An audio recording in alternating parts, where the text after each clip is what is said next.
Elvida Vatan Oğlu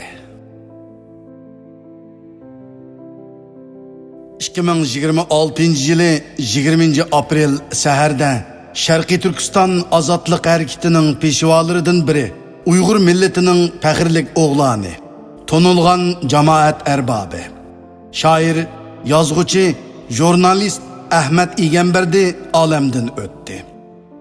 Şərqi Türkistan milli küreş yoludaki baş əgməz cəngçi, özünün 40 neçə yıllık musafirlik hayatıda bar imkaniyeti bilen Uyğur milletinin müstakilliği, Şərqi Türkistan'ın azadlığı üçün hem kalem hem elem bilen harmay talmay küreş kılıp, ahırda vatanga qaytib beriş, vatan tuproqlarini bağırğı besiştek arzu armanlarından kılçı vazgeçmegen erkillik jangchisi Ustaz Ahmet İgenberdi en çoğun arzu armanlarını Şərqi Türkistan'ın oğul kızlarına amanet kılıp ketdi. Uygur'un tevarrük oğlanı Ahmet İgenberdi Nicadi 1937 yılı 4. ayının 4. günü Ürümçi vilayetinin Beşbağlık yani bugünkü Cemisar nahiyesinde dünyaya kelgen. O gerçi balılık vaxtıdla dadısından ayrılıp kalgan. Anısı ve iki qerindişi bilen aynı vakitteki ensiz yıllarda tolu öy köçüp, yurt köçüp, turmuşның igiz pes davanlarında Japani yetküçü tartkan bolsumu bilim eliş iştiyakı bilen tirişip okup 1953 yılı Ürümçideki Milletler İnstitutu'nun Uygur Tili ve Edebiyatı Fakültetiga okushga kirgen. Okuş bitirgenden keyin 1957 yıldan 1961 yılgacha Toshkentga berip O'rta Osiyo Universitetining Til Edebiyat Fakülteti jurnalistlik kasbida o'qigan.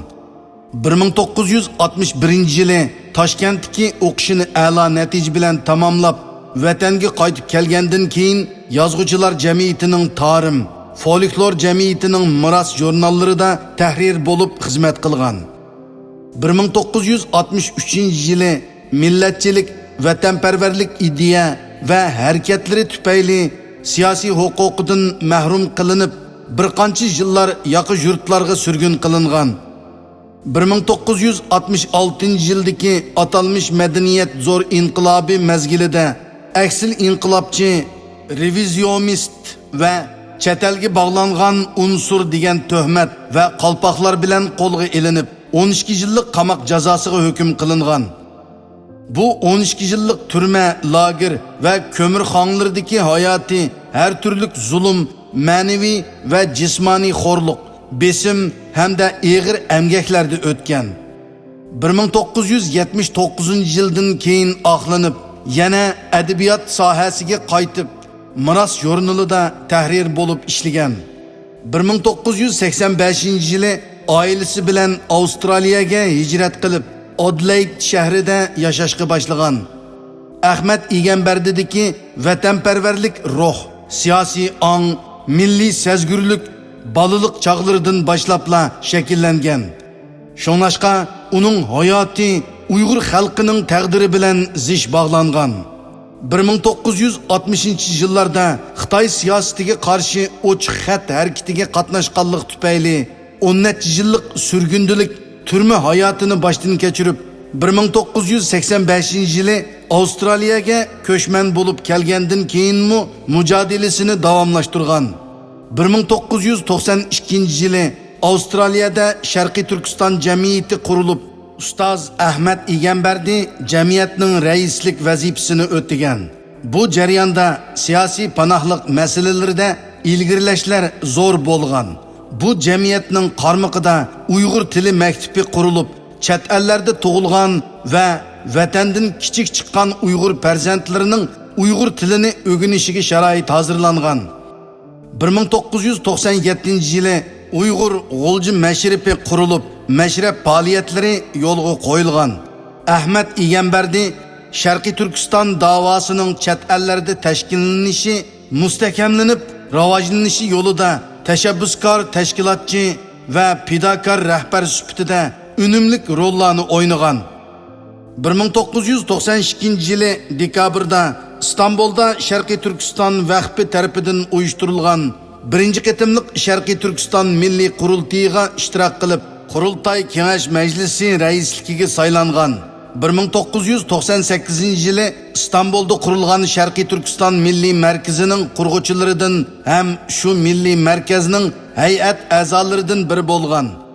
2001-yili Belgiyaning poytaxti Bryusseldagi Yevropa parlamentida ochilgan 3-navbatlik Sharqiy Turkiston Milliy Qurultayi doimiy komiteti a'zosi va shu qurultayning siyosiy maslahat kengashining muavin raisi, keyin raisi bo'lgan. 2004-yili sentyabrda Amerikaning Washingtonda o'tkazilgan Sharqiy Turkiston surgundi hukumatining qurilish murosimiga qatnashib, surgundagi hukumatining qurg'uvchi prezidentligiga saylangan. Ahmet Egamberdi ustozning nurg'un she'rlari, maqolalari turkcha, o'zbekcha, qozoqcha, ruscha va inglizcha tillarda nashr qilingan. Uning asarlarida vatan, hijron, erkinlik va mustaqillik temalari asosli o'rin tutadi. Uning she'rlar to'plamlaridan zindondan yangrıgan o'tliq sadolar, hijron derdi, maqolalar to'plamidan Sharqiy Turkiston Türk dunyosining qonliq yarisi, Sharqiy Turkiston vatanim mening, Sharqiy Turkiston va milliy mustaqillik qatorliqlar. Shundaqla Hayot manzillari nomli romani olqishga erishgan.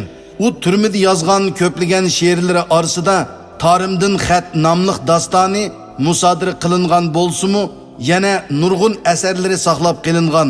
Bütün hayatını Uyg'ur milletining ozodligi va Sharqiy Turkistonning mustaqilligi yo'lidagi kurashlarga otigan tizbukmas kurashchi, qahramon yo'lboshchi Ahmet Egamberdi'ni Uyg'ur xalqi mangu hurmat bilan yod etadi. Uning o'y fikrlarini qahramon Uyg'ur qizlari miros qilib elib mangdi. Alvida ustoz. Sizni Allohning rahmatiga topshirdik. Ebedilik makanınız Firdevs cennetlerden bolsun. Amin.